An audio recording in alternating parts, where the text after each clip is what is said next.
Hello students, आज मैं tricks खजाना सीरीज में केमिकल बॉन्डिंग एक चैप्टर आप जानते हैं काफ़ी इंपॉर्टेंट है। उसमें एक इंपॉर्टेंट टॉपिक है जिसका नाम है हाइब्रिडाइजेशन। तो मैं उसका ट्रिक्स बताऊंगा और उससे रिलेटेड जितने भी क्वेश्चंस होते हैं मैं उसको डिस्कस करूंगा। आइए सबसे पहले देखते हैं कि हाइब्रिडाइजेशन निकालते कैसे हैं हम लोग। ठीक है जी, तो देखो ट्रिक्स टू डिटरमाइन हाइब्रिडाइजेशन। तो हाइब्रिडाइजेशन निकालने के लिए सबसे पहले आपको निकालना पड़ेगा स्टेरिक नंबर। क्या निकालना होगा? Steric number. और स्टेरिक नंबर बराबर होता है number of surrounding atoms plus number of lone pairs on central atom. Surrounding atom निकालेंगे और लोन पेयर निकालेंगे सेंट्रल एटम पे, दोनों को जोड़ देंगे, स्टेरिक नंबर निकल जाएगा। अगर स्टेरिक नंबर 2 है तो इसके लिए sp हाइब्रिडाइजेशन, स्टेरिक नंबर 3 है sp2 हाइब्रिडाइजेशन, स्टेरिक नंबर 4 है sp3 हाइब्रिडाइजेशन, स्टेरिक नंबर 5 है sp3d हाइब्रिडाइजेशन, स्टेरिक नंबर 6 है sp3d2 हाइब्रिडाइजेशन और स्टेरिक नंबर 7 है तो sp3d3 हाइब्रिडाइजेशन। अब देखते हैं हम लोग कि स्टेरिक नंबर निकलता कैसे है। तो जरा देखिएगा, how to calculate steric number. तो स्टेरिक नंबर निकालने का दो तरीका है, बाय लेविस स्ट्रक्चर और by RK shortcut. Roshan sir special RK shortcut, ठीक है, ये सब आपको बहुत बहुत सुनने को मिलेगा, आरके स्पेशल, आरके शॉर्टकट। तो बाय लेविस स्ट्रक्चर कैसे निकलेगा, तो इसको समझाने के लिए हम यहाँ पे एक एग्जाम्पल पहले लिख चुके हैं NH3। तो इसका स्ट्रक्चर ड्रॉ करो। सेंटर में N हो जाएगा, 3 हाइड्रोजन है और हाइड्रोजन आपको पता है कि सिंगल बॉन्ड बनाता है, जिसका संख्या कम होता है वो सेंट्रल एटम होता है। और नाइट्रोजन के पास वैलेंस इलेक्ट्रॉन 5 होता है, 5 में से 3 बॉन्ड बन गया है, एक लोन पेयर। तो स्टेरिक नंबर निकालो, नंबर ऑफ सराउंडिंग एटम होता है 3 और लोन पेयर कितना है 1, तो कितना हो गया 4, और 4 के लिए क्या होता है sp3। तो steric number surrounding atom plus lone pair आपको कर देना है। H2O का सेंटर में ऑक्सीजन है, 2 हाइड्रोजन है, स्ट्रक्चर ड्रॉ कर लो। ऑक्सीजन के पास वैलेंस इलेक्ट्रॉन 6 होता है, 2 हाइड्रोजन बॉन्ड बना लिए हैं, बचा कितना इलेक्ट्रॉन 4, और 4 से 2 लोन पेयर होगा। तो यहाँ पर लोन पेयर कितना हो जाएगा 2, सेंट्रल एटम पे लोन पेयर 2। स्टेरिक नंबर क्या होता है सराउंडिंग एटम, ये सराउंडिंग एटम है 2, और लोन पेयर सेंट्रल एटम पर लेना है, तो लोन पेयर कितना 2, तो कितना हो गया 2 और 2 4, 4 के लिए क्या हो जाएगा sp3। तो इस तरीके से आप स्ट्रक्चर ड्रॉ करके हाइब्रिडेशन बहुत ही आसानी से निकाल सकते हो। ठीक है, तो आगे देखो जरा, नेक्स्ट यहां पर देखिए सेंटर में कौन हो जाएगा जेनॉन, क्योंकि इसका संख्या कम है। और कितने फ्लोरीन है 4 फ्लोरीन है, तो जेनॉन ये फ्लोरीन के साथ बॉन्ड बनाएगा, फ्लोरीन सिंगल बॉन्ड बनाता है। जेनॉन के पास वैलेंस इलेक्ट्रॉन 8 होता है क्योंकि इनर्ट गैस होता है ना, तो 8 में से 4 बॉन्ड बन गया है, बचा कितना 4 इलेक्ट्रॉन, मतलब 2 लोन पेयर। तो स्टेरिक नंबर कितना हो जाएगा जल्दी से निकालो, 4 सराउंडिंग एटम 2 लोन पेयर, 4 2 6, 6 के लिए कितना हो जाएगा sp3d2, और लोन पेयर यहाँ पे कितना है सेंट्रल एटम पे 2। तो स्पेशल कभी कभी लोन पेयर का भी क्वेश्चन पूछ सकता है।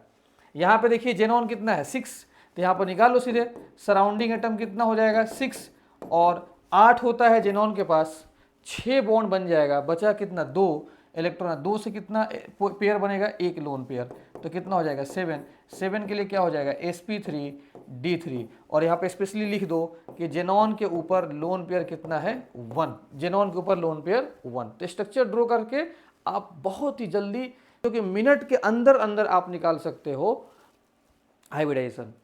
यहाँ पे देखिए ध्यान से, कैसे फटाफट सोचो, स्टेरिक नंबर निकालो। फास्फोरस के पास 5 वैलेंस इलेक्ट्रॉन होता है, तो 5 में से 5 बॉन्ड बन गया, तो सराउंडिंग एटम 5, अब 5 बॉन्ड बन गया, लोन पेयर 0 5, तो 5 के लिए क्या होगा sp3d, और लोन पेयर यहाँ पे कितना हो जाएगा 0, क्योंकि वैलेंस इलेक्ट्रॉन 5 है और 5 में से 5 बॉन्ड बन गया, कुछ भी नहीं बचा। ठीक है, तो इस तरीके से आप लेविस स्ट्रक्चर के थ्रू आप निकाल सकते हो हाइब्रिडाइजेशन। अब देखिए सेकेंड आरके शॉर्टकट से कैसे निकालोगे आरके शॉर्टकट।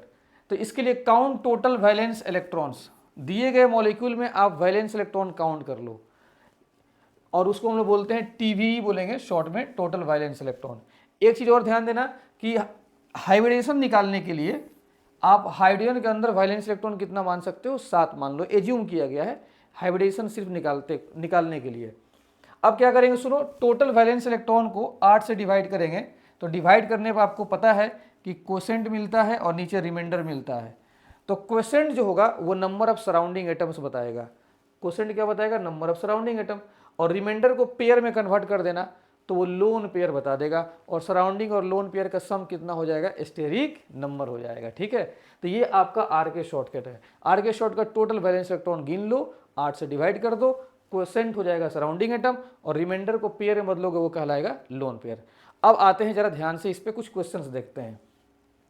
देखिए ध्यान से सबसे पहले आप निकालिए टोटल वैलेंस इलेक्ट्रॉन, फटाफट बताइए। नाइट्रोजन के पास वैलेंस इलेक्ट्रॉन कितना होता है, 5, और हाइड्रोजन को 7 लेके चलना है वैलेंस इलेक्ट्रॉन, 7 चौका 28,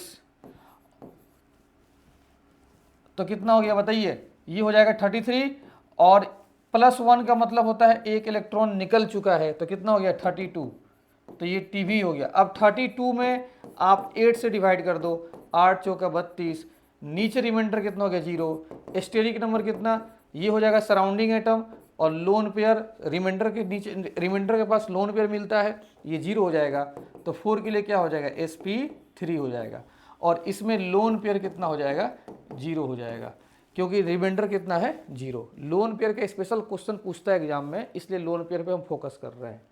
यहाँ निकालो टोटल वैलेंस इलेक्ट्रॉन, डायरेक्ट निकालो। नाइट्रोजन कितना वैलेंस इलेक्ट्रॉन 5, और ऑक्सीजन कितना होता है 6 होता है, 6 3 18, और 5 कितना हो गया आपका 23, और माइनस का मतलब एक इलेक्ट्रॉन आ गया 24। अब इस 24 में 8 से डिवाइड कर दो, 8 3 का कितना हो जाएगा 24, रिमाइंडर हो जाएगा 0, तो यही रिमाइंडर कहलाता है लोन पेयर। रिमाइंडर को पेयर में बदल दो तो लोन पेयर मिल जाएगा। अब तो 0 है, 0 का पेयर 0 ही होता है। स्टेरिक नंबर 3, ये सराउंडिंग एटम हो जाता है क्वोशेंट, और लोन पेयर जो नीचे रिमाइंडर है वो 0 हो जाएगा।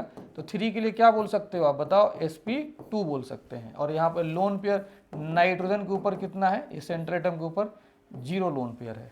ठीक है, आगे देखिए, यहाँ पे निकाल दो टोटल वैलेंस इलेक्ट्रॉन। नाइट्रोजन कितना हो गया 5, और ऑक्सीजन 6, 6 दूनी 12, 5 कितना हो गया बताइए 17।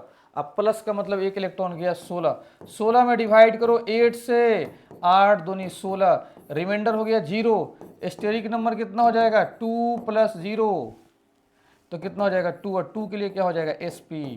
और सुनो, इसी रिमाइंडर को बोलते हैं, रिमाइंडर के पेयर को बोलते हैं लोन पेयर। अब 0 का पेयर 0 ही होगा ना, तो बताओ इसके पास, नाइट्रोजन के पास लोन पेयर कितना हो जाएगा, तो 0।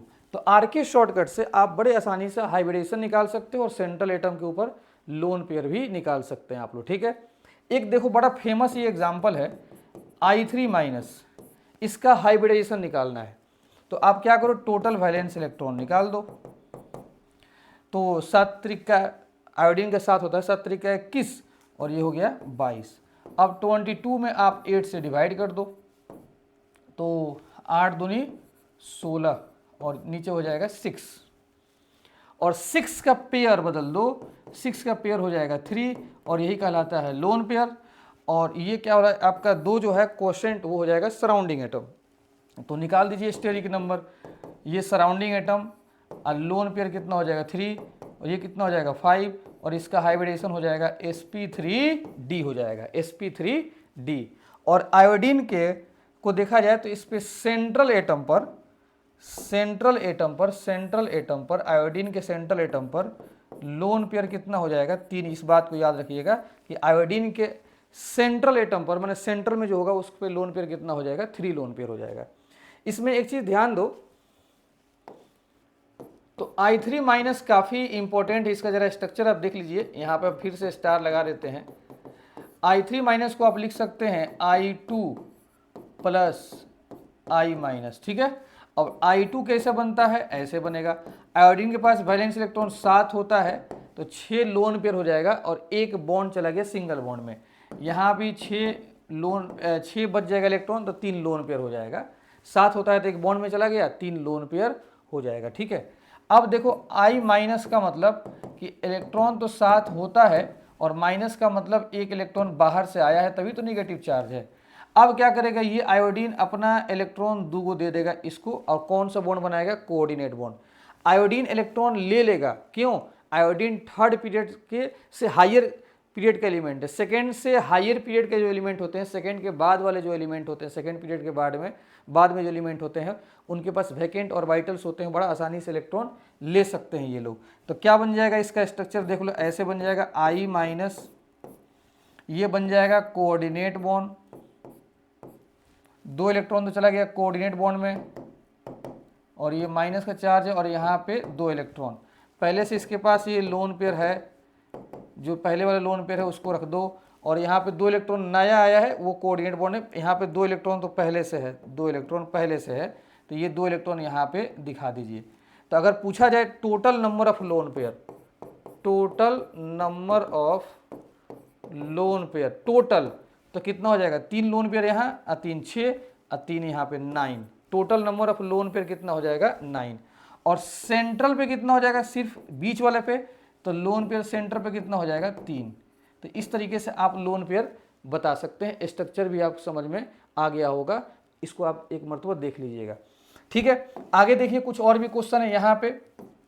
टोटल वैलेंस इलेक्ट्रॉन निकाल लीजिए, फास्फोरस का 5, क्लोरीन का 7, 7 चौका 28 और 5 कितना होगा 33, और +1 का मतलब चला गया, बच गया 32 इलेक्ट्रॉन। 32 में आप डिवाइड कीजिए 8 से, कितना हो जाएगा 8 चौका 32, नीचे रिमाइंडर 0, लोन पेयर कितना हो गया 0, तो स्टेरिक नंबर कितना हो गया 4, और 4 के लिए कितना होता है हाइब्रिडाइजेशन sp3, और लोन पेयर फास्फोरस पे कितना हो जाएगा आपका 0 लोन पेयर हो जाएगा। ठीक है, इधर आ जाइए, टोटल वैलेंस इलेक्ट्रॉन निकाल दीजिए आप, आर के शॉर्टकट लगाओ। आयोडीन का कितना होता है 7 7, और क्लोरीन का कितना होता है 7, 7 दूनी 14, और 7 कितना हो जाएगा बताइए, ये आपका हो जाएगा 23, ऐसा सॉरी 7 दूनी 14, और 7 कितना हो जाएगा 21, माइनस का मतलब कि 1 इलेक्ट्रॉन आ गया 22।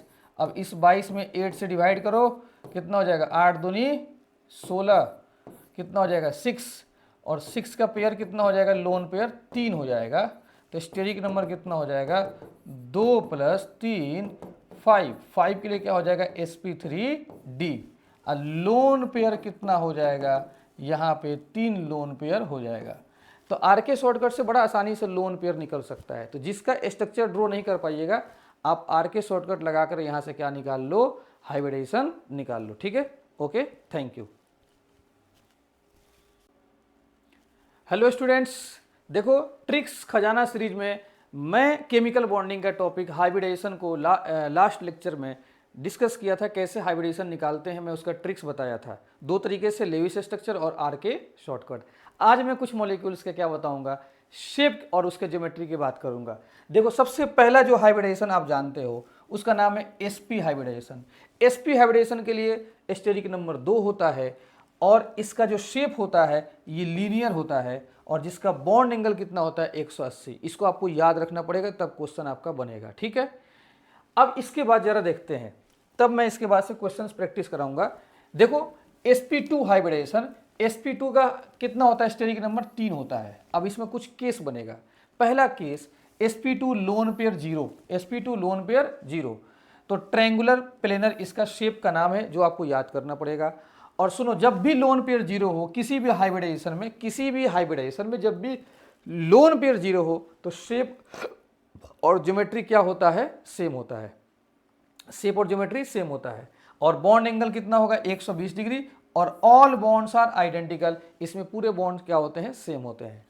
केस नंबर 2 वही सेम, sp2 में अगर लोन पेयर 1 आ जाए तो ज्योमेट्री हमेशा वही होता है जो स्टार्टिंग में होता है। जब लोन पेयर 0 होता है ना, तो उस वक्त का जो ज्योमेट्री या शेप होता है वो हमेशा ज्योमेट्री कहलाएगा, ज्योमेट्री बदलता नहीं है। लोन पेयर बदलने से शेप बदलेगा, ज्योमेट्री तो वही होगा।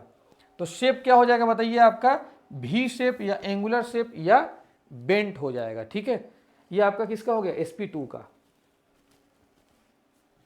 आगे देखो sp3, सब आपको याद करना पड़ेगा, क्वेश्चन बड़ा आसान हो जाएगा। sp3 steric number 4, lone pair जब 0 हो जाएगा तो शेप और ज्योमेट्री सेम होता है, वो क्या हो जाएगा टेट्राहेड्रल, और बॉन्ड एंगल कितना होगा 109 डिग्री 28 मिनट, और ऑल बॉन्ड्स आर इक्वल हो जाएगा। जब लोन पेयर 1 होगा तो ज्योमेट्री क्या हो जाएगा टेट्राहेड्रल, जो पहले वाला है ज्योमेट्री वही रहेगा, शेप अब बदल जाएगा क्योंकि लोन पेयर चेंज हो गया ना।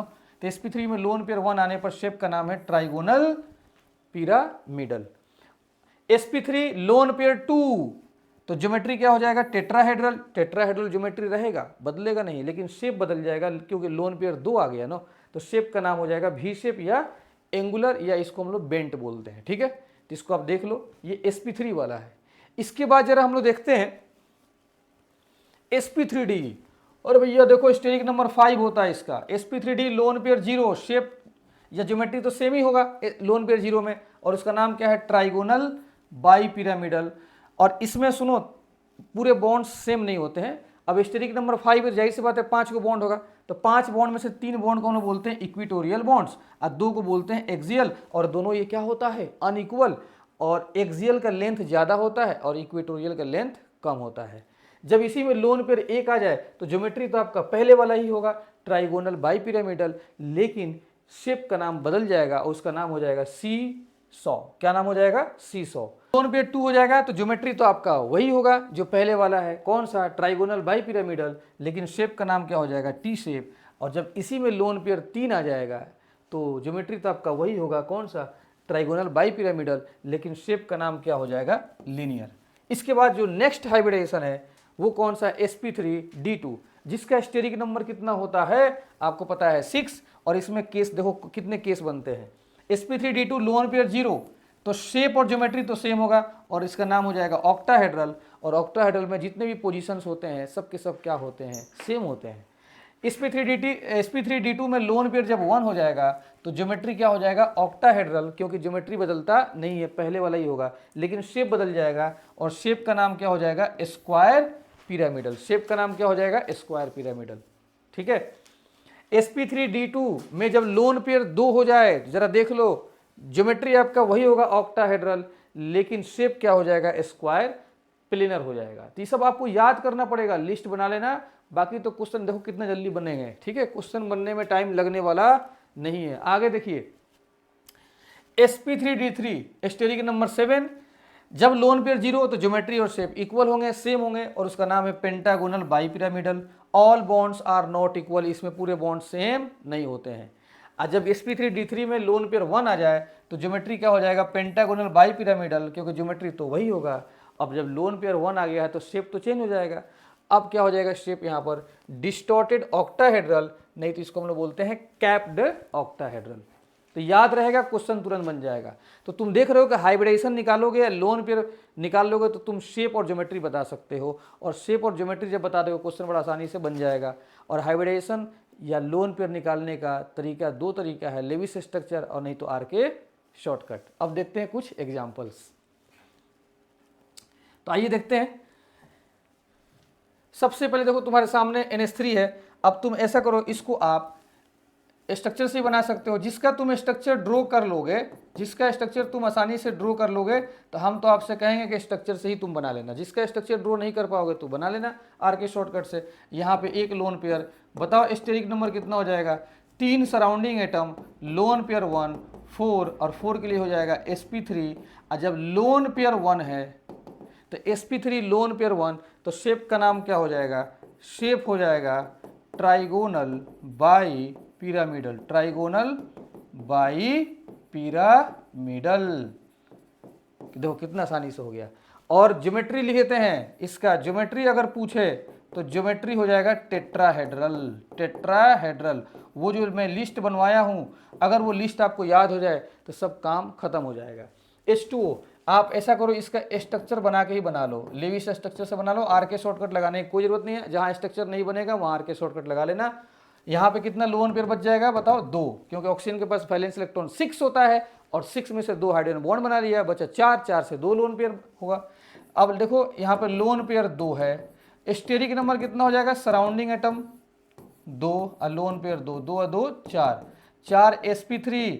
और sp3 जब लोन पेयर 2 होता है तो आपको पता होना चाहिए शेप क्या हो जाएगा, शेप, इसका शेप हो जाएगा V शेप, या इसको हम लोग बोलते हैं बेंट, या इसको हम लोग बोल देंगे एंगुलर। ठीक है।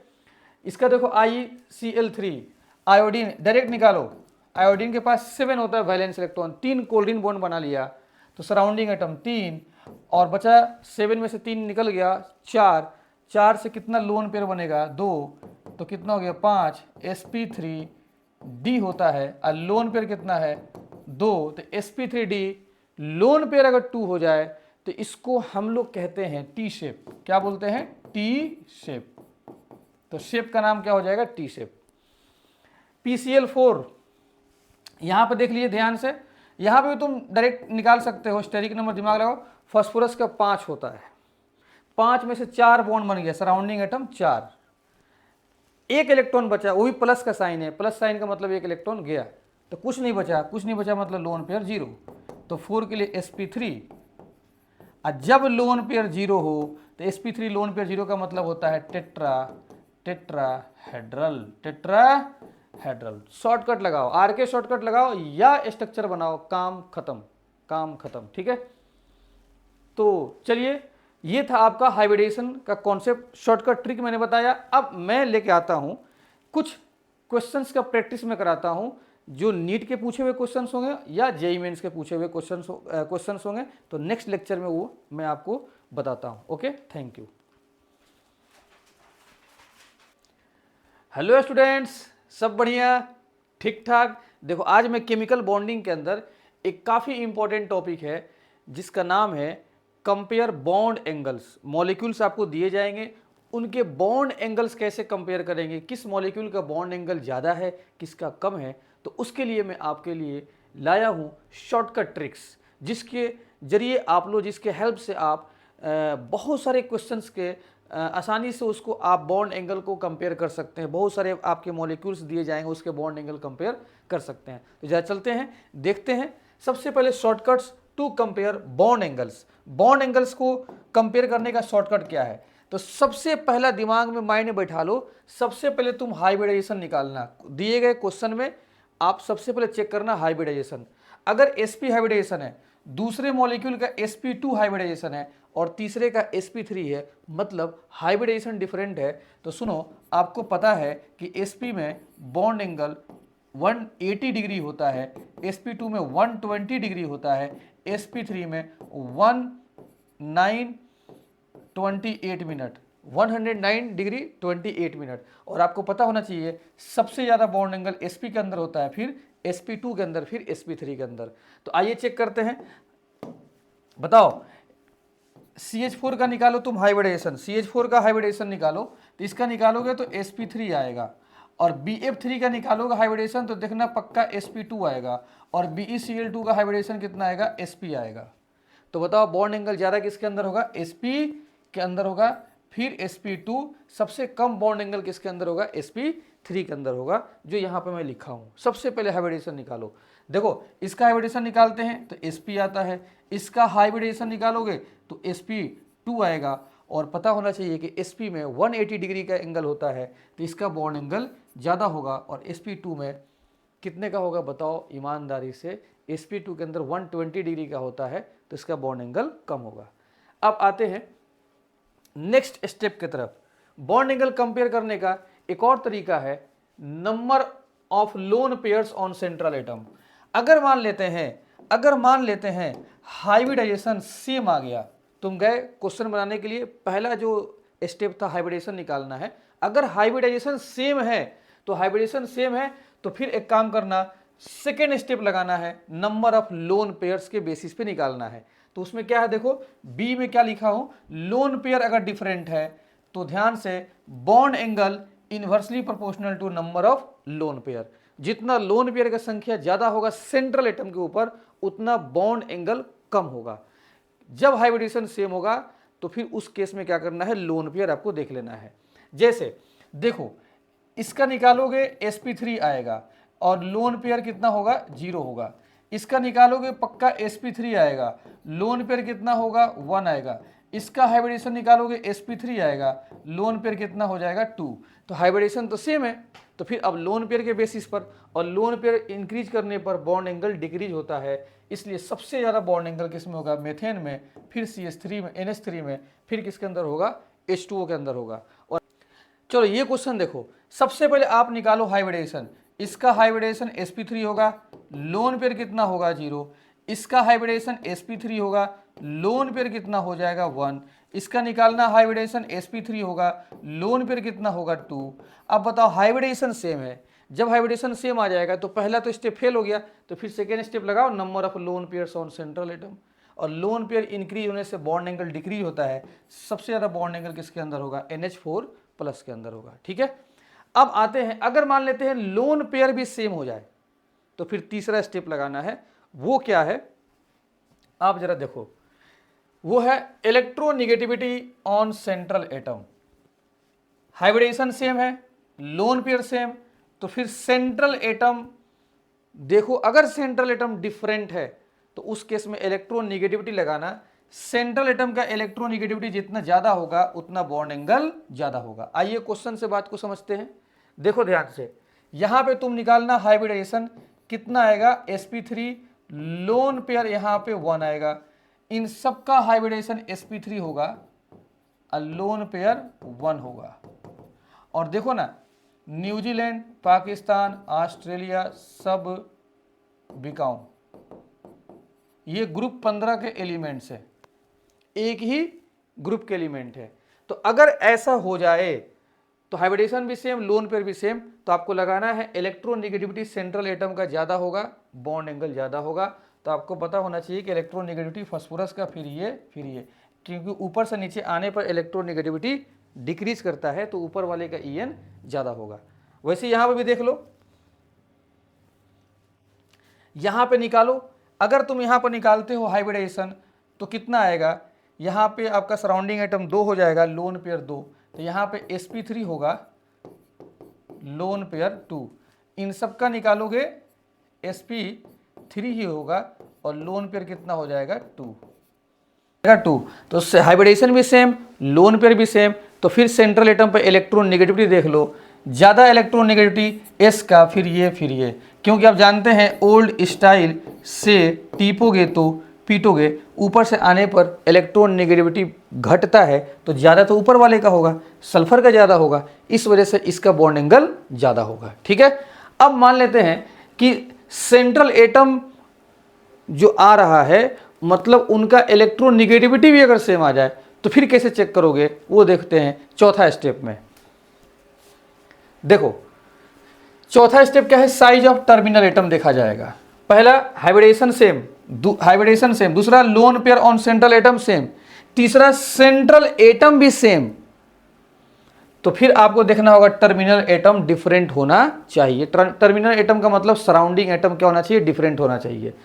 तो साइज ऑफ टर्मिनल एटम जितना ज्यादा होगा उतना बॉन्ड एंगल ज्यादा होगा। क्यों, क्योंकि सेंट्रल में मान लेते हैं ए है और ये टर्मिनल एटम ये आपके लगे हुए हैं, फिर मान लेते हैं सेंटर ए है और टर्मिनल एटम ये बड़े बड़े लगे हैं, तो जितना टर्मिनल एटम बड़ा बड़ा होगा उतना बॉन्ड एंगल ज़्यादा होगा। बड़े बड़े मॉलिक्यूल में, बड़े बड़े एटम में रिपल्सन ज़्यादा होगा, तो इसलिए टर्मिनल एटम सराउंडिंग एटम बड़े होंगे तो बॉन्ड एंगल ज़्यादा होगा, इसलिए साइज ऑफ टर्मिनल एटम बड़ा होगा तो बॉन्ड एंगल ज़्यादा होगा। आइए सबसे पहले क्या चेक करो, हाइब्रिडेशन निकालोगे, इसका हाइब्रिडेशन देखना sp3 होगा और लोन पेयर 1 आएगा, इसका निकालो sp3 होगा, लोन पेयर 1 होगा। तो फिर तीसरा स्टेप लगाइए, क्या था, सेंट्रल एटम देख लेंगे, जिसका En ज़्यादा होगा उसका बॉन्ड एंगल ज़्यादा, तो सेंट्रल एटम भी सेम। तो फिर चौथा देखो, सराउंडिंग एटम अगर बड़े बड़े हैं तो फिर उसका बॉन्ड एंगल ज़्यादा होगा, और सराउंडिंग में क्लोरीन का साइज ज़्यादा होता है तो बॉन्ड एंगल ज़्यादा। यहाँ पर चेक करो, sp3 होगा, लोन पेयर 1, यहाँ पर चेक करो sp3 लोन पेयर 1, तो 2 स्टेप आपका क्या हो गया, 2 स्टेप फेल कर गया। तीसरा स्टेप क्या देखो, सेंट्रल एटम अगर डिफरेंट है तो जिसका En ज़्यादा होगा उसका बॉन्ड एंगल ज़्यादा हो जाएगा, लेकिन सेंट्रल एटम दोनों क्या है आपका, नाइट्रोजन, तो सेंट्रल एटम भी सेम। तो सराउंडिंग देख लो, सराउंडिंग का साइज बड़ा होगा तो बॉन्ड एंगल ज़्यादा, तो Cl3 का साइज बड़ा होता है। यहाँ पर देख लीजिए, यहाँ पे सबसे ज़्यादा बॉन्ड एंगल किसका होगा, ब्रोमीन वाला, फिर क्लोरीन और तब फ्लोरीन, क्योंकि ब्रोमीन के साइज बड़े बड़े हैं। इन सब में देखना हाइब्रिडेशन सेम होगा, लोन पेयर भी सेम होगा, और सेंट्रल एटम तो फास्फोरस आपका सब में सेम ही है, तो फिर सराउंडिंग एटम देख लो। तो ये 4 स्टेप में आपको देखना है। ठीक है, अब आते हैं कुछ मिसलेनियस क्वेश्चन करते हैं हम लोग। देखो ये जो क्वेश्चन है, ध्यान से देखना, ये क्वेश्चन आपका नीट में 2022 में ये सवाल पूछा हुआ है। ये क्या है, जरा कह रहा है कि आपको देखना है कि बॉन्ड एंगल सबसे ज्यादा किसका होगा। तो देखो चारों ऑप्शन में जितने मॉलिक्यूल दिए हैं सब में सेम है, बस उसको इधर उधर कर दिया है। तो किसी एक ऑप्शन का मॉलिक्यूल निकाल लो, चलो हम एक ही निकाल लेते हैं और उसको हम अरेंज कर देंगे बॉन्ड एंगल के फॉर्म में। ध्यान से समझना, देखना, खुश हो जाओगे। बताओ, बॉन्ड एंगल कंपेयर करने का पहला स्टेप क्या है, हाइब्रिडेशन निकाल लो। CO2 का sp होता है, NH3 का sp3 होता है लेकिन लोन पेयर 1 होता है, H2O का sp3 होता है लेकिन लोन पेयर 2 होता है, NH4 का sp3 होता है लेकिन लोन पेयर 0 होता है। तो पहले देखो हाइब्रिडेशन, बताओ sp हाइब्रिडेशन का बॉन्ड एंगल सबसे ज्यादा होता है, हो गया।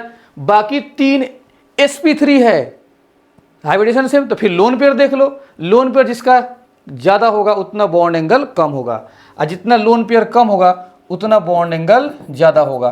तो NH4 प्लस का लोन पेयर कम है, उसका बॉन्ड एंगल ज्यादा होगा, फिर NH3 और फिर H2O।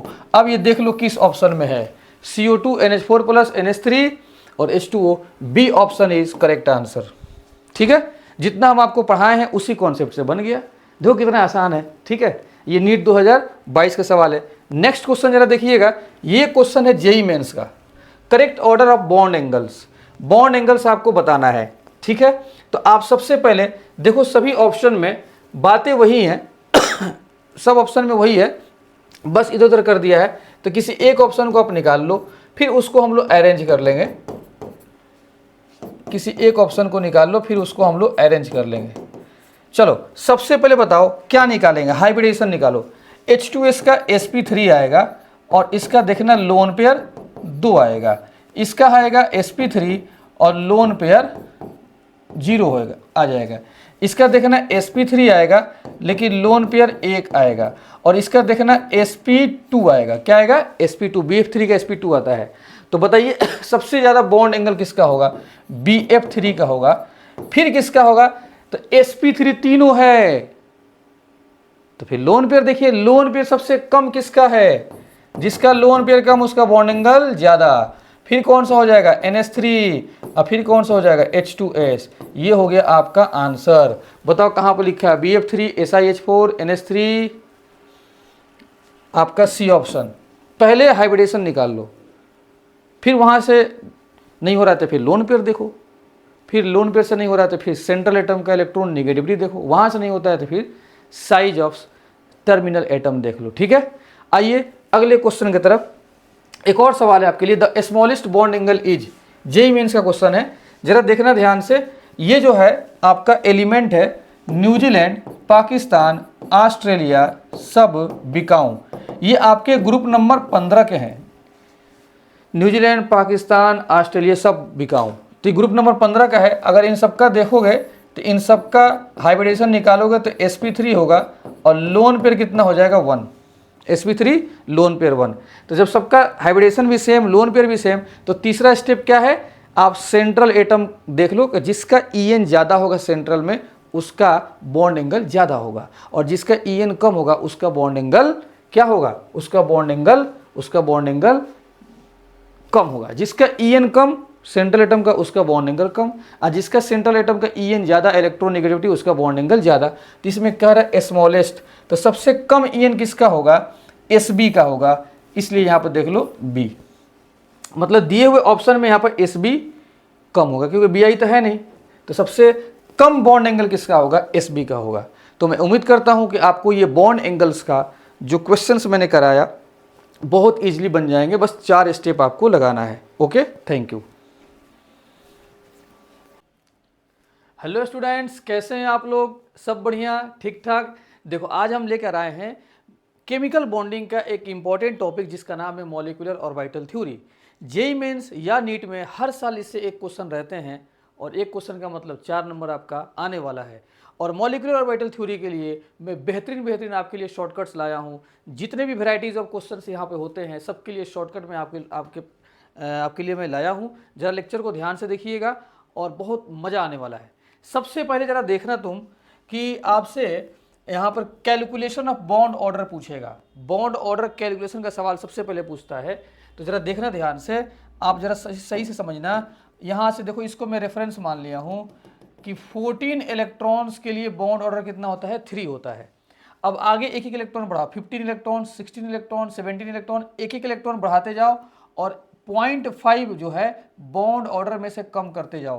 15 इलेक्ट्रॉन्स के लिए 2.5, 16 के लिए 2, 17 के लिए 1.5, 18 के लिए 1 और 19 के लिए 0.5 और 20 इलेक्ट्रॉन के लिए बॉन्ड ऑर्डर कितना हो जाता है, 0 हो जाता है। वैसे यहाँ पे आइए, इलेक्ट्रॉन जो 14 इलेक्ट्रॉन्स था जिसके लिए बॉन्ड ऑर्डर 3 है, अब हम क्या करेंगे, 14 इलेक्ट्रॉन में से एक इलेक्ट्रॉन कम करेंगे। 13 इलेक्ट्रॉन्स के लिए बॉन्ड ऑर्डर कितना हो जाएगा, 2.5। तो जब एक एक इलेक्ट्रॉन कम करोगे तो 3 में से 0.5 घटाना, और जब इस 14 में एक एक इलेक्ट्रॉन जोड़ते हुए आगे बढ़ोगे तब भी 3 में आपको 0.5 घटाना है। तो ये आपका बॉन्ड ऑर्डर का एक लिस्ट हो गया। जरा ध्यान से देखना कि जब आपका इलेक्ट्रॉन्स के नंबर ऑफ इलेक्ट्रॉन्स 8 हो जा रहे हैं तो बॉन्ड ऑर्डर 0 हो जा रहा है, नंबर ऑफ इलेक्ट्रॉन्स 20 हो जा रहे हैं तो बॉन्ड ऑर्डर 0 हो जा रहा है। तो इसीलिए एक बात यहाँ पर लिखे हुए हैं, यहाँ पे स्टार लगा लो, क्या लिखे हैं कि अगर बॉन्ड ऑर्डर 0 हो जाए तो molecule does not exist, molecule exist नहीं करता। और बॉन्ड ऑर्डर 0 कब होता है?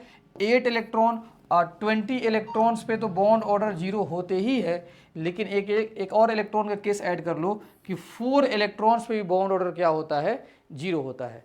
तो मैं उम्मीद करता हूँ कि आपको ये समझ में आया होगा कि किस तरीके से 14 इलेक्ट्रॉन्स पे बॉन्ड ऑर्डर 3 होता है और एक एक इलेक्ट्रॉन जोड़ते जाओ, बॉन्ड ऑर्डर में 0.5 घटाते जाओ, इधर 14 इलेक्ट्रॉन्स में एक एक इलेक्ट्रॉन कम करते जाओ और बॉन्ड ऑर्डर में 0.5 इधर भी घटाते चले जाओ। ठीक है, अब आगे देखते हैं कि shortcut number 2, molecular orbital theory से आपसे मैग्नेटिक बिहेवियर का भी क्वेश्चन पूछे जा सकते हैं। तो उसके लिए मैं शॉर्टकट नंबर 2 लाया हूं। और यहां पर जरा देखना, अगर ऑड नंबर ऑफ इलेक्ट्रॉन्स हैं मॉलिक्यूल के अंदर तो वो पैरामैग्नेटिक होगा, हमेशा ऑलवेज पैरामैग्नेटिक होगा ऑड नंबर ऑफ इलेक्ट्रॉन्स पे। और अगर इवन नंबर ऑफ इलेक्ट्रॉन्स मौजूद हैं तो वो क्या होगा? डायमैग्नेटिक होगा। लेकिन डायमैग्नेटिक इवन नंबर पे होगा, ये बात ठीक है, लेकिन यहाँ पे कुछ एक्सेप्शन है। वो क्या है कि 10 इलेक्ट्रॉन्स और 16 इलेक्ट्रॉन्स, ये दो ऐसा इवन नंबर ऑफ इलेक्ट्रॉन्स हैं जो इसके अंदर एक्सेप्शन पाया जाता है। ये इवन होना चाहिए था, लेकिन ये होता है पैरामैग्नेटिक। तो odd number of electrons always paramagnetic, even number of electrons diamagnetic होते हैं, लेकिन दो इवन नंबर 10 और 16 को छोड़कर वो पैरामैग्नेटिक हो जाते हैं। अब देखिए, इसके लिए शॉर्टकट नंबर 3, मतलब तीसरे टाइप के क्वेश्चंस पूछे जा सकते हैं एमओटी से। वो क्या है?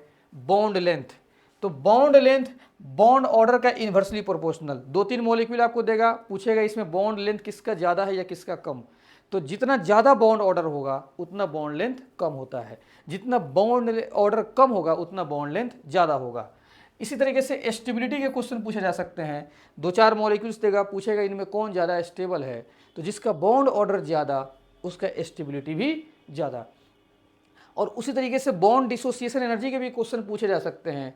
जिसका बॉन्ड ऑर्डर ज़्यादा उसका बॉन्ड डिसोसिएशन एनर्जी भी ज़्यादा। तो मैं 3 शॉर्टकट में इसका पूरे थ्योरी को मैं लगभग कवर कर दिया हूँ। अब हम लोग आगे बात करते हैं, इस पे क्वेश्चंस का प्रैक्टिस करते हैं तो पूरे अच्छे तरीके से चमक जाएगा। कुछ क्वेश्चंस के मैं प्रैक्टिस करा देता हूं। सबसे पहले मैं क्वेश्चन आपके लिए लेकर आया हूं, आपके सामने मौजूद है कि which one of these will have the highest bond order. तो जरा देखो Cn+, जरा इसमें इलेक्ट्रॉन निकालो, कितने इलेक्ट्रॉन्स हो जाएंगे? कार्बन के अंदर 6 और नाइट्रोजन के अंदर 7, तो कितना हो जाएगा? 13, और +1 का मतलब एक इलेक्ट्रॉन यहाँ से गायब हो गया। और यहाँ पे बॉन्ड ऑर्डर कितना हो जाएगा? 14 के लिए 3 होता है, तो 12 के लिए 2 मरतबा 0.5 घटा दो तो कितना हो जाएगा? Bond order 2। इसी तरीके से आप निकालिए Cn- में कितना इलेक्ट्रॉन हो जाएगा? यहाँ पे 14 इलेक्ट्रॉन्स हो जाएंगे, तो इसके लिए बॉन्ड ऑर्डर कितना हो जाएगा? 3। आप शॉर्टकट नंबर 1 में जाके देखो, आपको पता चल जाएगा। NO, जरा देखना NO में कितने इलेक्ट्रॉन्स हैं? तो NO में इलेक्ट्रॉन्स जो आपका 7 और ऑक्सीजन में कितना होता है? 8, तो 8 7 15, और 15 के लिए 14 इलेक्ट्रॉन्स के लिए बॉन्ड ऑर्डर 3 होता है, और 15 एक इलेक्ट्रॉन बढ़ गया तो आप 0.5 बॉन्ड ऑर्डर में से घटा दो तो 2.5 इसका बॉन्ड ऑर्डर हो गया। ऐसे ही आपका एक Cn दिया हुआ है, Cn में कितने हो जाएंगे इलेक्ट्रॉन्स? 13 इलेक्ट्रॉन्स। और सुनो ध्यान से, 13 इलेक्ट्रॉन पर 14 पे कितना होता है? 3, तो 13 पे कितना हो जाएगा? 2.5। तो आपको बताना है कि सबसे हाईएस्ट बॉन्ड ऑर्डर किसके पास है? तो Cn- के पास। Option number B is correct answer. ठीक है जी, Cn- के पास हाईएस्ट बॉन्ड ऑर्डर होगा। नेक्स्ट क्वेश्चन जरा देखिए, identify a molecule which does not exist. मैं आपको बताया था कि 4 इलेक्ट्रॉन्स, 8 इलेक्ट्रॉन्स और आपका कितना 20 इलेक्ट्रॉन्स, इस पे मॉलिक्यूल डज नॉट एग्जिस्ट होता है। जरा निकालो तो, हीलियम ए ऑप्शन में हीलियम कितना होता है? एटॉमिक नंबर 2 हो जाएगा, तो हीलियम का कितना हो जाएगा? 4 इलेक्ट्रॉन्स हो जाएगा, क्योंकि 2 हीलियम है, और 4 इलेक्ट्रॉन पे मॉलिक्यूल डज नॉट एग्जिस्ट। कौन सा ऑप्शन हो जाएगा? A option is correct answer. बाकी अगर बी चेक करते हो तो लिथियम का कितना होता है 3 और इसमें कितना 6 इलेक्ट्रॉन, यहाँ पे मॉलिक्यूल एग्जिस्ट करेगा, इसमें 16 इलेक्ट्रॉन है, यहाँ पे मॉलिक्यूल एग्जिस्ट करेगा, यहाँ पे भी करेगा, और कार्बन C2 6 दूनी 12 यहाँ पर भी मॉलिक्यूल एग्जिस्ट करेगा। एग्जिस्ट कहाँ नहीं करेगा, सिर्फ और सिर्फ ऑप्शन नंबर ए पर, क्योंकि 4, 8, 20 पर ही मॉलिक्यूल डज नॉट एग्जिस्ट होगा। नेक्स्ट क्वेश्चन जरा देखिएगा, which of the following diatomic molecular species has only pi bonds. सुनो ध्यान से, एमओटी के अकॉर्डिंग C2 एक ऐसा खुशनसीब मॉलिक्यूल है जहां पे कार्बन कार्बन में डबल बॉन्ड होगा, लेकिन दोनों डबल बॉन्ड क्या होता है, पाई बॉन्ड, इसलिए कौन सा ऑप्शन हो जाएगा, डी। C2 में ही दोनों जो डबल बॉन्ड होते हैं वो पाई बॉन्ड्स कहलाते हैं। हालांकि नॉर्मली अगर देखा जाए VBT के अकॉर्डिंग तो एक सिग्मा होना चाहिए और एक पाई, लेकिन MOT के अकॉर्डिंग C2 एग्जिस्ट करता है और दोनों बॉन्ड कैसा होता है, पाई बॉन्ड्स। नेक्स्ट क्वेश्चन जरा देखिएगा, which of the following is paramagnetic. आपको बताना है पैरामैग्नेटिक कौन है। तो सबसे पहले आप क्या कीजिए, इसमें इलेक्ट्रॉन बताइए कितना है, 14 इलेक्ट्रॉन्स। लिथियम में कितना है, 6 इलेक्ट्रॉन्स। H2 में कितना है, 2 इलेक्ट्रॉन्स। और ऑक्सीजन में कितना है, 16 इलेक्ट्रॉन्स। तो मैं आपको बताया था कि इवन नंबर पे डायमैग्नेटिक होता है, ऑड नंबर पे पैरामैग्नेटिक होता है, लेकिन एक ऐसा इवन नंबर है जिसको हम लोग बोलते हैं 16 इलेक्ट्रॉन्स और 10 इलेक्ट्रॉन्स। इन ये दोनों इवन नंबर है, लेकिन इस पे मॉलिक्यूल क्या हो जाता है, डायमैग्नेटिक ना होकर पैरामैग्नेटिक हो जाता है। तो option number D correct answer है। अरे इवन नंबर जनरली क्या होता है, डायमैग्नेटिक, लेकिन 10 और 16 क्या हो जाता है, पैरामैग्नेटिक।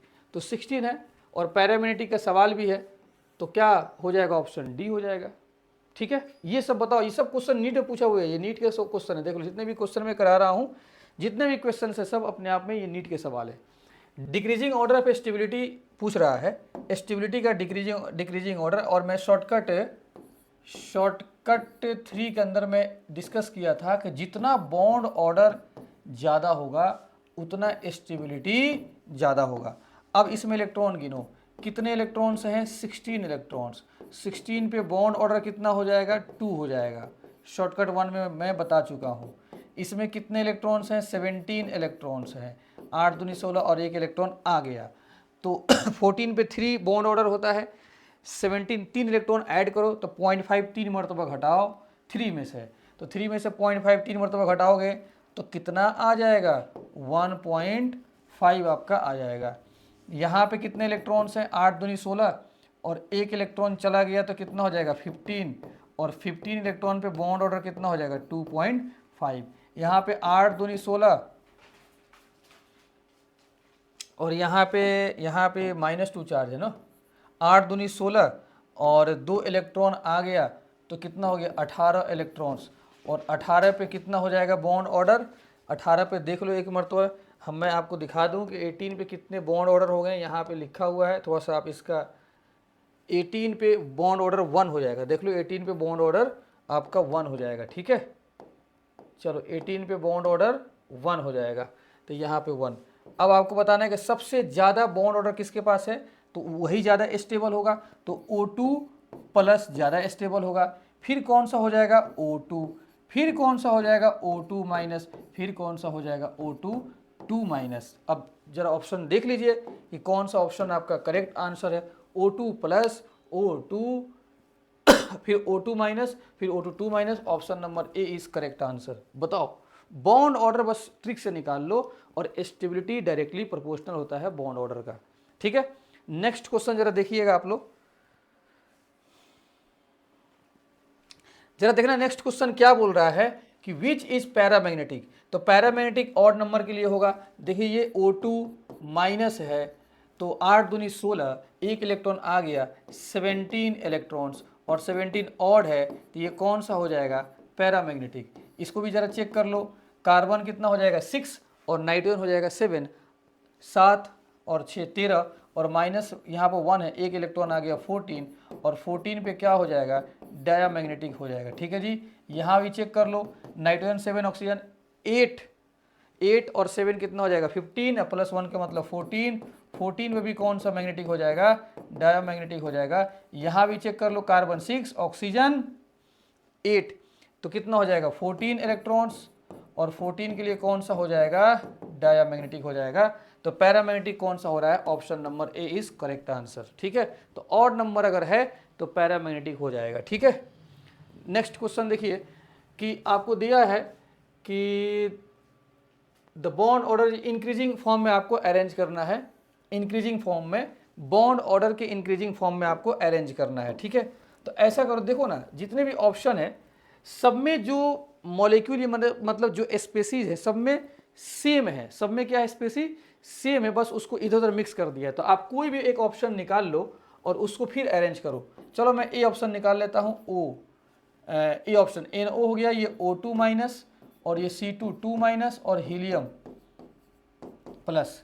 तो इसका निकालो बॉन्ड ऑर्डर, कितने इलेक्ट्रॉन से इसमें, तो 8 7 15 इलेक्ट्रॉन है और 15 पर बॉन्ड ऑर्डर कितना होता है, 2.5। यहाँ देख लो 8 दूनी 16 और एक इलेक्ट्रॉन आ गया 17 और 17 पे बॉन्ड ऑर्डर कितना हो जाएगा 1.5। कार्बन 6 दूनी 12 दो इलेक्ट्रॉन आ गया 14 और 14 पे बॉन्ड ऑर्डर कितना होता है, तो 3 हो जाता है। ठीक है, और सुनो सबसे ज़्यादा बॉन्ड ऑर्डर किसके पास है, तो C2 2 माइनस के पास, फिर बताओ किसके पास, फिर आपका NO के पास, फिर किसके पास बॉन्ड ऑर्डर है, O2 माइनस के पास, और लास्ट में बेचारा हीलियम चला जाएगा क्योंकि हीलियम में ऐसे भी इलेक्ट्रॉन की संख्या काफ़ी कम होता है, इसलिए C2 2 माइनस फिर NO फिर O2 माइनस, फिर option number D is correct answer. Option number D is correct answer. ये देखो एमओटी के कितना जबरदस्त मैंने शॉर्टकट लाया और कितने आसानी से क्वेश्चंस बन रहे हैं। और ये क्वेश्चन आपका नीट का है, ये क्वेश्चन किसका है, नीट का क्वेश्चन है। ठीक है।